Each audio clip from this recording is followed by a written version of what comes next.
Hey friends, it's podcast recommendation time. So we recently started listening to CEO School with Sanira Madhani, and we are blown away by how much she shares of her journey and the value she's providing. Did you know that she built a unicorn business as she built transaction processing software, like I know much, but called Stacks? Okay, it is a unicorn business, and she shares so much value as she's built a business that is worth over $1 billion. Yeah, I never knew that that was an actual term, unicorn business, but it means a business that's been built to the billions. We're talking B as in billions. And as a female CEO, right? Incredible. I mean, she's such an inspiration, and CEO School is really committed to the same thing that we are, closing the gap and helping more women level up. And they do it by sharing stories and strategies from powerful women in leadership. And Sanira likes to say, nothing bad happens when women make more money. I'm going to put that as a post-it on my computer. Powerful, right? So we also loved listening in on her episode with Sophia Amoroso, our OG girl boss, as they discussed bootstrapping, the importance of learning to say no, and what you should have set before growing a team, fulfilling on your promise to your customers, plus how all of these components play a role in growing $1 million and billion-dollar business. CEO School, hosted by Sanira Madhani, is brought to you by the HubSpot Podcast Network, the audio destination for business professionals. Listen to CEO School wherever you get your podcasts and share with us how much you loved it, because we know that you love it just as much as we do. Hey friends, are you unsure of what to say on social media or what to even send in your weekly emails? Well, what if creating content could be easy? Would you be looking for a shortcut to creating consistent content? Yes, consistent content, because you know consistency is key. Well, let me tell you, you are not alone when you feel like you're struggling on what to post or what to write in emails. And we know that you have that product part of your business down. But as you're listening to this podcast, you probably already know that to get more people to your products, to buy your products, you need to create great content. Oh, I know. I keep saying content, and that's the dreaded C word. And we can't tell you how many product bosses tell us that they want to create great content for their audience and their customers, but they don't know what to say, or they are so busy they can't find the time, or they really, really, really don't want to be the face of their brand. Well, no worries, because that's exactly why we created a year of content. It is your shortcut to creating consistent content that resonates with your audience and brings more loyal customers who can't wait to buy your products. If you want to see how easy this is and how easy it is to create content for your audience and your customers, head to www.ayearofcontent.com.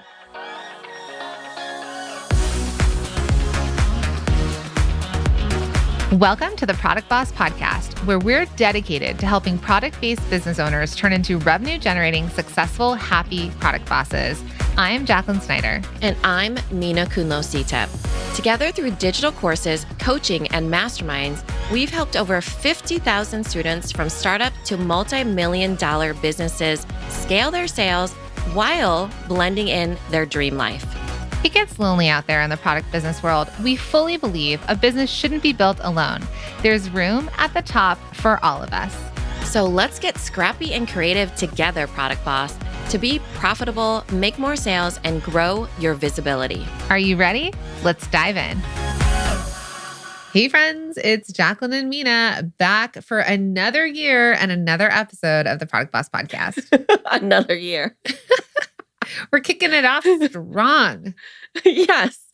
So this is one of many episodes this year, but this one is going to be really, really good because this is something that we work on with every single person, I think, that we end up working with, is this feeling of people taking it personally.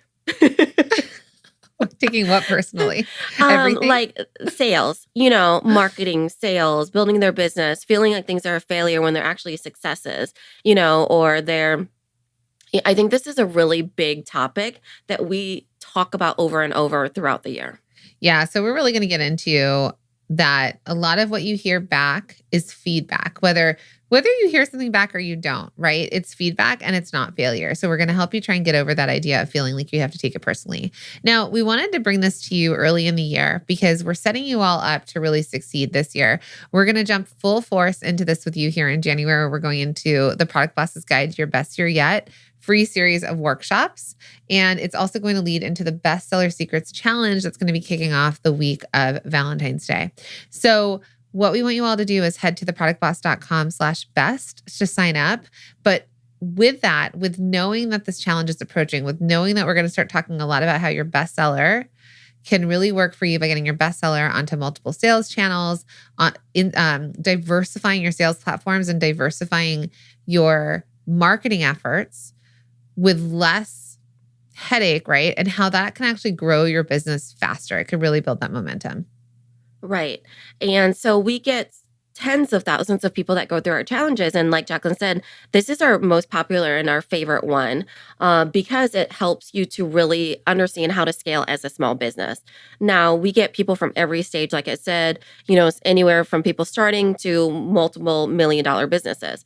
And the thing is that lots of times when people come into the challenge and we're teaching them about bestseller and how to scale, they start to feel like it's too soon or something. They don't know where to start in order to get to their bestseller. So that's what we're going to work on with you in this particular episode, to get your mind wrapped around, like, we all start here. And that is in this stage that Jacqueline and I refer to a lot of times as test and try stage. It's the phase 1, beginning stage. And a lot of people get tripped up about that because they are trying to prove something, like that they have a legit product or that something is valid. But the whole goal of this stage, I will tell you, is to experiment, and it is to test the feedback. That's all you want, is feedback, not trying to prove something, that whether it's a success or a failure. It has nothing to do with whether or not something is a success or a failure. It has to do with gathering a ton of feedback. Mm-hmm. Imagine if we approached everything we did in business like that, right? That we're amazing business owners. I actually have this as a post-it on my computer, that I am an amazing bleep business owner because I take risks. Right? Because I'll tell you, I am number one in thinking, oh my gosh, I failed. I tried this launch, it failed. I took this project on, it failed. According to my own measure of failure, right? If we talk to Mina, she's on another side of the spectrum of like hopeful. Glass is more full than half empty. Yeah, I would say I never see things as failures, because the only failure, I heard this quote and I don't know who said it, but only failure is if you don't take a lesson from something. And that is the failure in itself. There's a gem to everything. I'm just testing things out. And if I were to go in thinking this worked, maybe, it's like if I quit, well, maybe I just had to try it a different way one more time. It's like not ever looking back to move forward. And I feel like, when you say take risks, for example, I don't really identify with feeling like I'm risky, though probably people would imagine I am. It's more so that I feel like, can you say the quote for me again? What I say to myself? Yeah, I'm an amazing business owner because I take risks. Because I take risks. So I would probably, in my mind, I'm like, I'm an amazing business owner because I continue to put myself out there.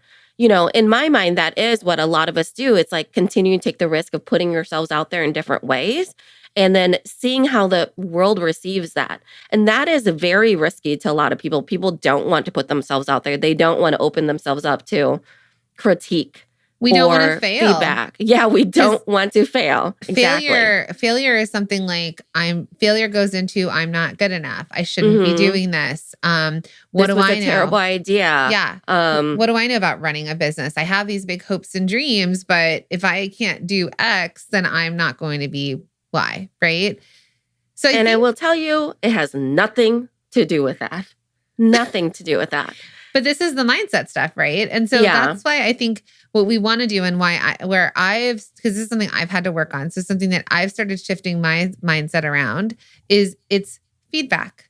It's not failure, right? Don't take it personally. It's, I tried launching this with emails only and I didn't get the conversions that I wanted. Well, it's not like I've failed at the launch. It's just that the feedback is it doesn't work solely with emails. So perhaps I need to run, do lives or something like that. It's feedback to say, what can I improve on versus throw the baby out with the bathwater, as they say, and start over something new. Yeah, for sure. Usually it's like, okay, where do we start? Okay.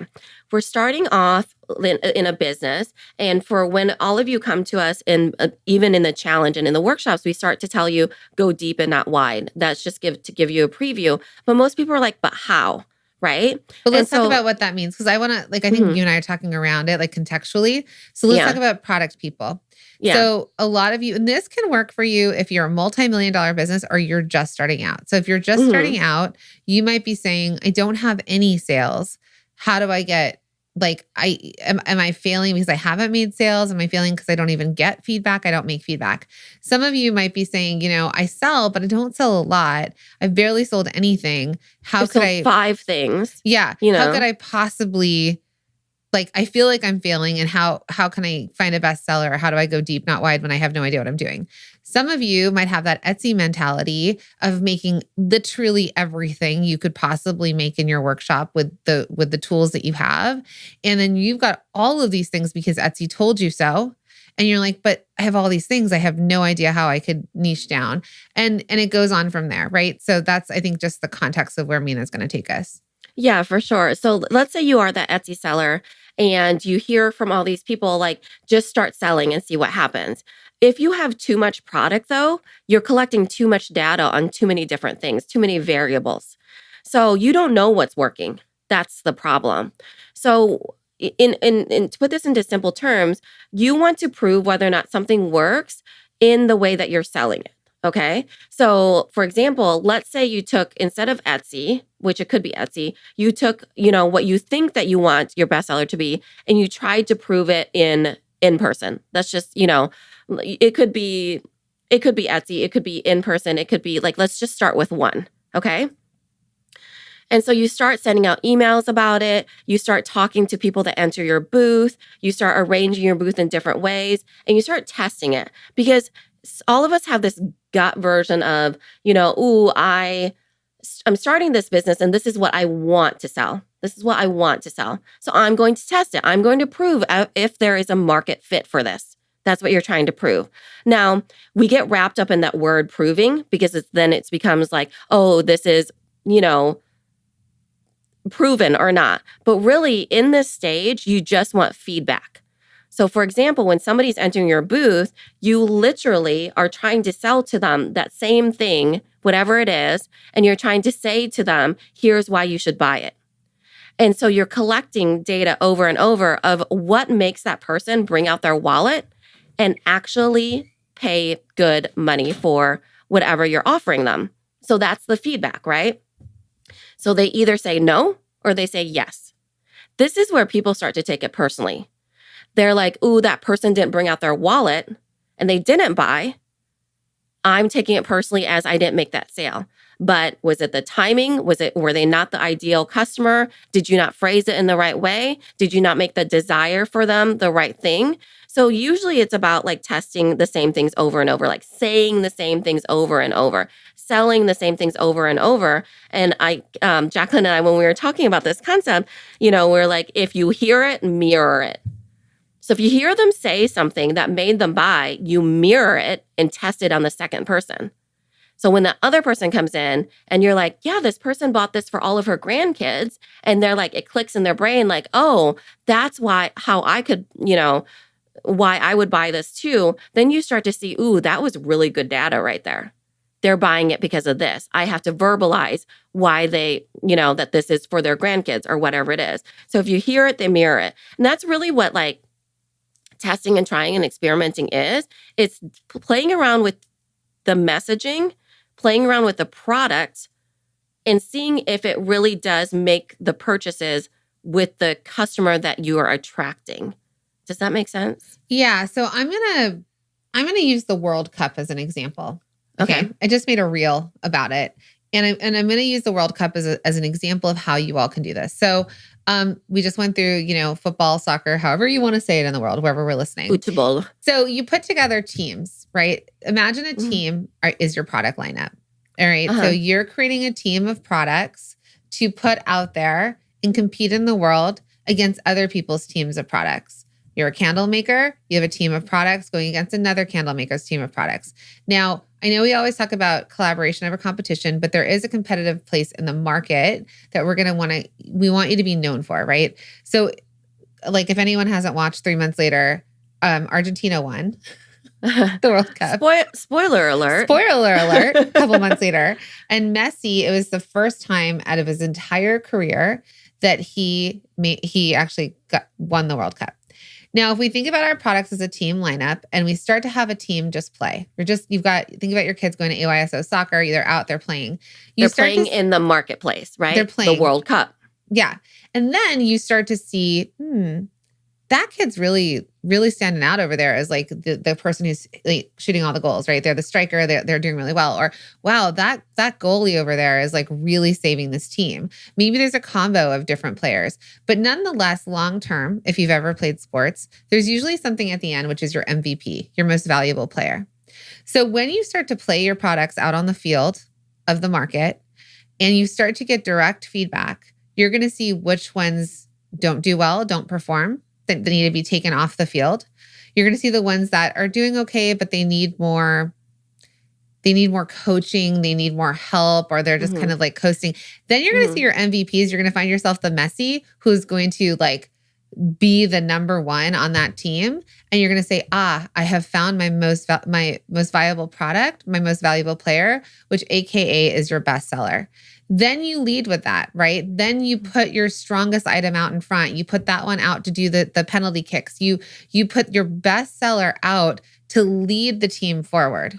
Would Argentina have gotten and won the World Cup without him? Probably not, because he was such a core aspect of that player that drove the team forward.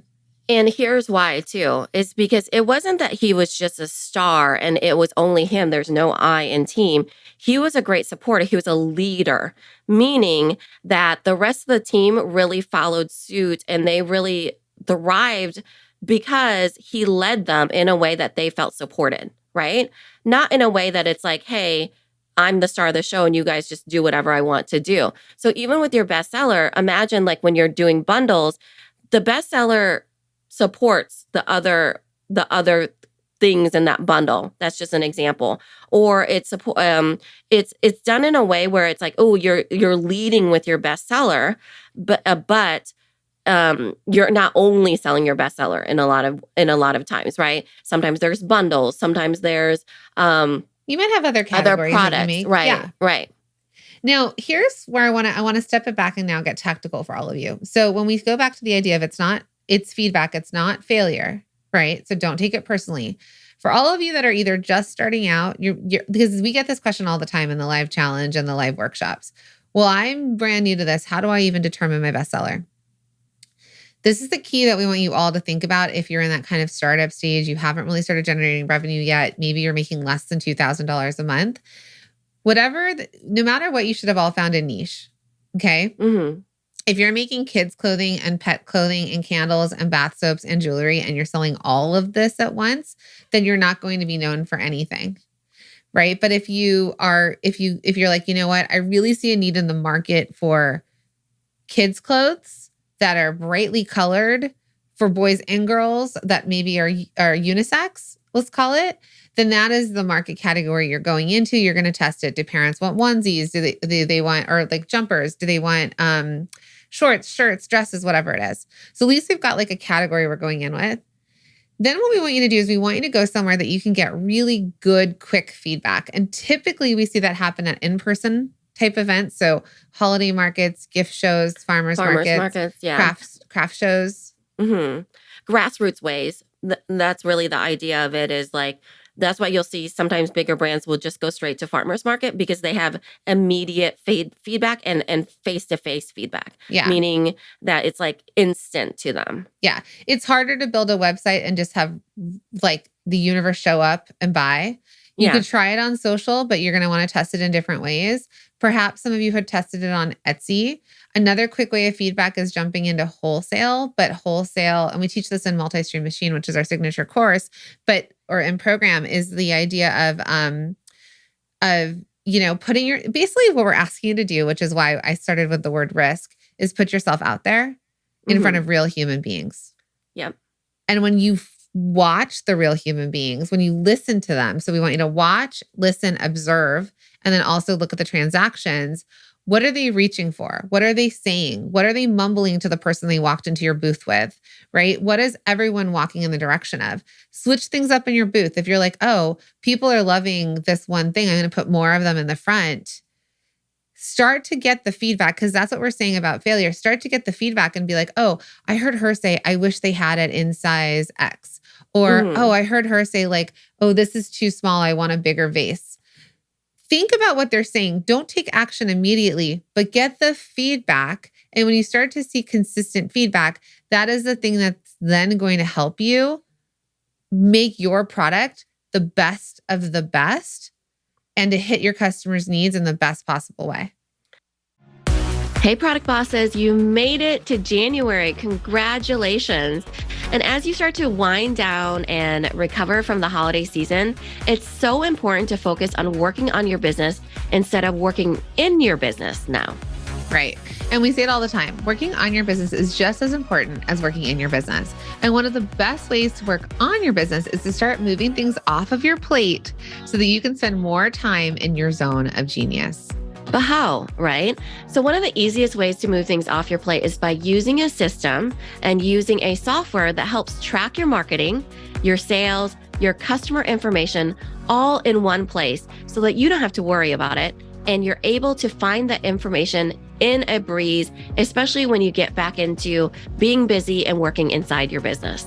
This is legit everything I've ever needed to be all in one place. Okay. So we have a solution for you, which is why we're so excited to talk about HubSpot, which is an all-in-one CRM platform that helps you and even your team do the best work of your lives, right? Makes it so much easier. And that's because it's a powerfully connected system that gives you one solution. HubSpot is easy for your entire team to use so that all of you can focus on what matters most, your customers. Right. Learn how HubSpot can help your business grow even better at HubSpot.com. I want to reemphasize, do not take immediate action. You're just in gathering feedback. So sometimes people will feel like I need to pivot right now, but you have to stay consistent in order to test something. Meaning you're not trying to test 100,000 different things at once, right?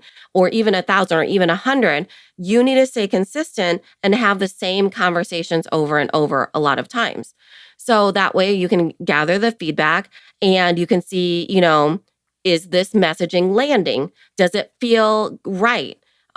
Is this bestseller actually easy to talk about? Is it bringing in the right customer? Because even if you get feedback at a marketplace that they're not buying, it's potentially that they're not your ideal customer. This is how people sometimes get in trouble a little bit with discounting and doing giveaways, because those people are only attracted to the discounts and the giveaways, and they haven't tested real pricing to their ideal customer. So And let's talk so, about what you're saying right here in the idea of like, let's say you go to a market and nobody buys. yeah, You look at the data, right? You don't go, I went to this market, I failed, I'm out of business, I don't know what I'm doing.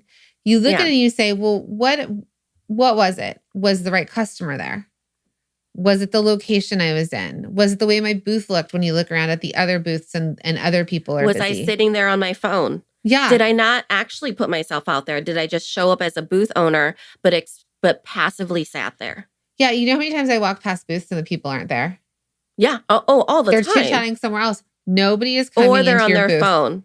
Yeah. Nobody wants to interrupt you because you're doing something important like playing Did Candy you Crush. invite the person in? Did you invite them to have a conversation with you? Did you say certain things and saw if they landed? Did you hear Wait, you gotta and give me mirror 5 certain minutes, okay? language that you Go heard? brush your teeth. Are you talking about their struggle and not your own struggle? Are you just chit-chatting about the weather? Yeah.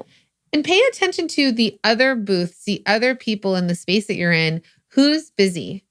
And then look at them and say, why are they busy? Is it signage? Is it the way that it's set up? Do they have more clout in the world that people know? Have they been going to this market week over week over week consistently? Did they invite people to come see them at that market? Yeah. Did they introduce themselves to the other vendors? you Yeah. know? Do they have some sort of cross promotion? Follow them on Instagram and say, did they let everybody know on Instagram and their email list that like they're going to be live at this market? Because the thing is, my friends, and I've done this, I used to work for a celebrity. We did a major fashion show with like huge celebrities in Las Vegas. And it was during the market, sorry, it's called Magic, the Magic Show, which is a clothing apparel thing. And we had a booth. I designed the booth. We were a little booth in the middle of a row in a gigantic convention center. And all I could see was Beyonce's mom's like gigantic like store built within this convention center, like gigantic, right? So much money. Think Beyonce. And there I am for 3 days in this booth with not a single order. I had a beautiful sign. I had the clothes hanging on a rack. They were all color coordinated. I, as And the it's hard designer, not to take that personally, right? I was sitting there for, I'm like, I'm the designer, not even a sales rep. I can't even sell because there's nobody walking in. So what was the feedback I got there? Not that we weren't going to sell, because we sold, right? We sold online. We sold wholesale, just in that market. So my feedback was not the right show for us. Too big. We're not a big enough brand. Having a tiny booth in the middle of an aisle doesn't work because no one's going to find their way to us in this middle aisle when I'm looking at these giant booths. Perhaps that I need to call people and get stores to say they're going to come see it, because we didn't have an ROI on our fashion show. The fashion show was just a fashion show, instead of getting the buyers and then taking appointments with buyers to come meet with me at the show. So it's a significant thing that stands out in my mind, because I just remember sitting there for 3 days feeling hopeless. But instead of feeling like hopeless and feeling like a failure, I could gather the data around me and say, the next time I try this, this is how I'm going to do it different. It's not feedback. I mean, it's not failure, it's feedback. Yeah, I love this because it's where all of us start is feedback, and people are unsure what to do. And with you, for example, in that case, I would have said you probably needed to get some feedback, which is also known as research, right? You're researching, you're collecting data, you're doing these things. You probably could have walked the floor before you committed, right? So walking the floor in any other show, for example, or any other market or any other, let's say you're even going to go to a farmer's market. When you walk that show and you start to really understand what type of marketplace is this? Are they actually the customers that I want to bring to my booth? How can I invite these customers to my booth? And is it, you'll see this even with farmers markets, I don't know, craft markets that have a lot of direct sellers. I don't mean this in any disrespect to direct sellers, but that's why you have the inability to stand out a lot of times, is because one, you're not doing anything else that somebody else isn't doing. For example, you're not inviting them into your booth, showing them how to use the direct selling products, whatever it is. Even that is a step up from somebody who's just sitting there. Also, in a marketplace, like if you walk that floor and you understand that, oh, this is open to a bunch of direct sellers, then there's the opportunity for you to be like, to stand out or to blend in, for example. So all of that is just data. It has nothing to do with that they are personally saying to you, I don't want your product. There's things that you could do that are like, oh, I understand that this is the type of crowd that it's drawing. These are the things that I could do. These are the things that I could say in conversation to see if it's landing or it feels icky to me or whatever. Or if it's like, like you start to feel it out a little bit more. And then you start to kind of gravitate to your own bestseller along with your customers.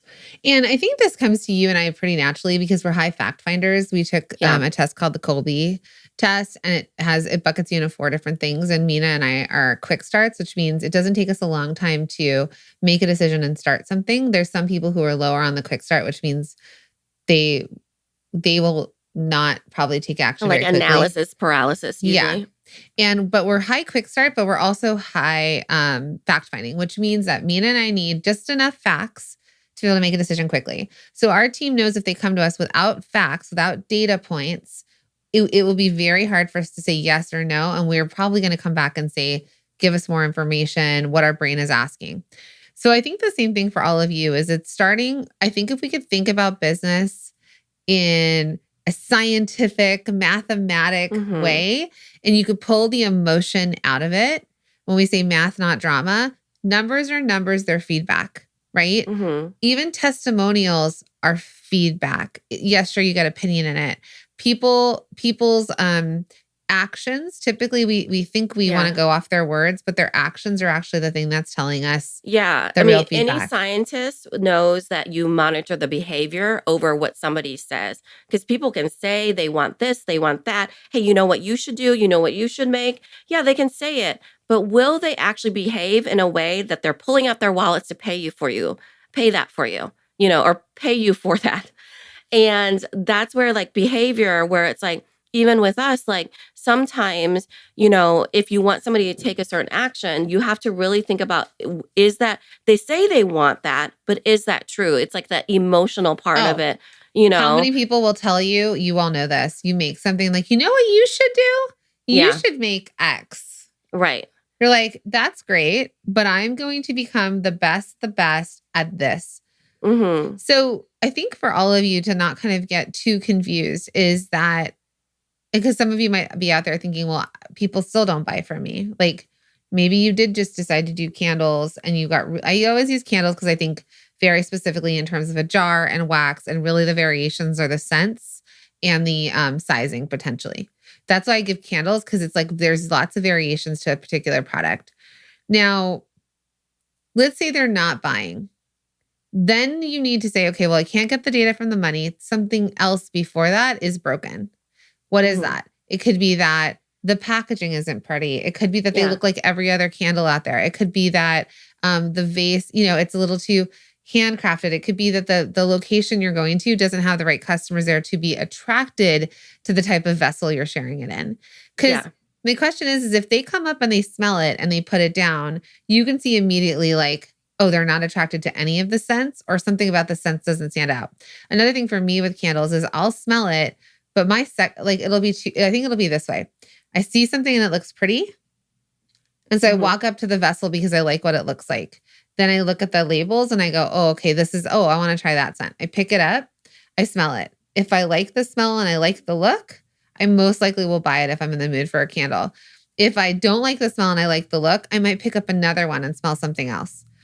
and I want to go off that. And it's not only that. Let's say I came up to Jacqueline. I was like, "Oh, what you're smelling is the mandarin citrus. It is really the scent is developed from beautiful flowers in the coast of China or something. Like whatever it is, it's the story too, the messaging.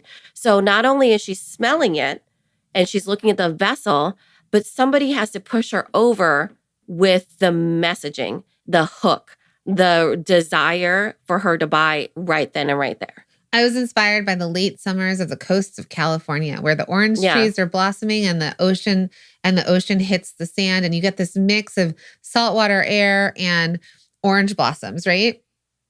I don't know. The coast of China to me wasn't like the most exciting Yeah. scent. I was trying to because Just I was like kidding. mandarin citrus. Yeah, I I don't know. know. I'm Like just- obviously, I'm winging here and it did not fly. So this in is that how the case, genius works, right? Like no. we go back and forth So with our here's the brains. thing. I do like that you brought that up because then I started to know that messaging did not land. It did not land. I didn't love saying it. I need to tweak my messaging, Right. meaning, Cause I was like, man, I don't know that I want the coast of yeah, China. you should have seen the face response. So in that case, I was from like, wah, Jacqueline, wah, no girl's not a thanks. poker player, I'll tell you that. So she was like, okay, more like, And so in that case, if she was in my booth and I didn't know her, I might do a little bit of digging and she might say, "Oh, I moved back to California. I was on the East Coast for a decade." And I would say, "You know what I would recommend is this one. It was really inspired by, California coast, orange blossoms being in season, blah blah blah blah blah blah blah." See what I did there? I heard it and I hear it, mirror it sort of scenario. Yeah. And then it landed much better. Same with jewelry, right? Someone's looking at jewelry and they're like browsing. I mean, I just did this yesterday looking for holiday presents for my mother-in-law. No one's around me to support me. I'm looking at jewelry. So it's solely based on me seeing something I'm attracted to and then looking at the price tag. Typically, most customers are going to shop by looking at a price tag. Right. They either need to know if they can afford it or if it's the money that they want to spend on a particular person, right? Especially if it's not like a product that's like, like I don't know, Tiffany's, you're like, oh, the brand actually Yeah, represents the itself. value, the perceived value. Yeah, the perceived value. So when you're thinking about that and I'm walking around, now if somebody came up to me and they're like, oh, that is a beautiful piece. Did you know that that's actually reclaimed glass from the ocean? And we're all about like, you know, preserve, like not having waste. And are you shopping for someone in particular? Are you shopping for yourself? Oh, I'm shopping for my mother-in-law. Oh, and does she love blues? I mean, this is really beautiful. She could wear it with a high neck turtleneck. She could wear it low. You start to give them other things like storyline around it and other types of prompts, like not too pushy. And then you see, like Mina said, you see their feedback. They lean in, tell me more. They lean out and they start to put the product down. And all of this is not that you failed. And also I want you to, because this is how my brain would work. I'd be like, darn it, I just messed up a sale. If I said it better, maybe I would have sold her. No, it's just data. It's just data. feedback. And here's what you're testing in that scenario: market product fit. So we don't start with that because people's minds are kind of like, what does that mean? It literally is feedback. You're seeing whether or not that your customer is going to buy in that market and if you fit in there. Meaning like in that case, like Jacqueline came in, was she the ideal customer?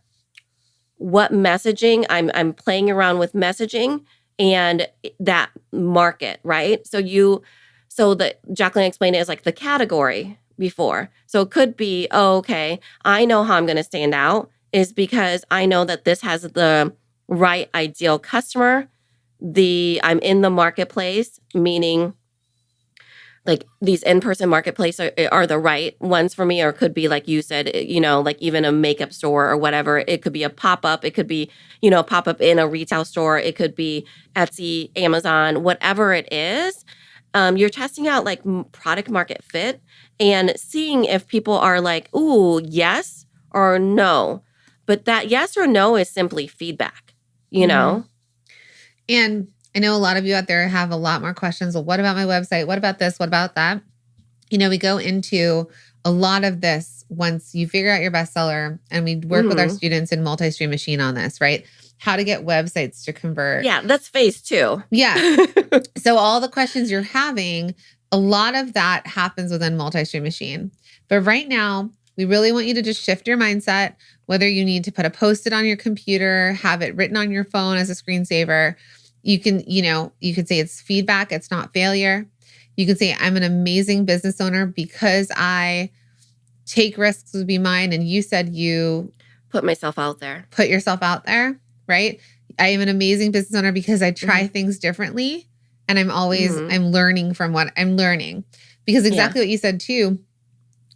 If you make mistakes, but you don't learn from it and improve upon it, then it's on you. But if you make mistakes, you learn from it and you make changes and small, subtle changes, imagine over time what that will do, that impact on your business. Okay. So don't get rid of everything. Don't throw everything out.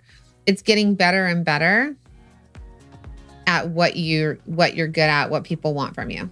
And the way to get better and better at that is the more research you do, the more data you collect, the more feedback you get, is how you get better. Yeah. All right, my friends, we will see you on the next episode.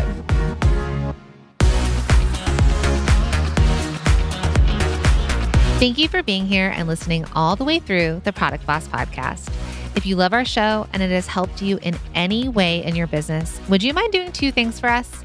Subscribe to the show so you never miss an episode, and leave us a review. Reviews help other product entrepreneurs know that this is the place to be to grow their businesses and realize that they're not alone.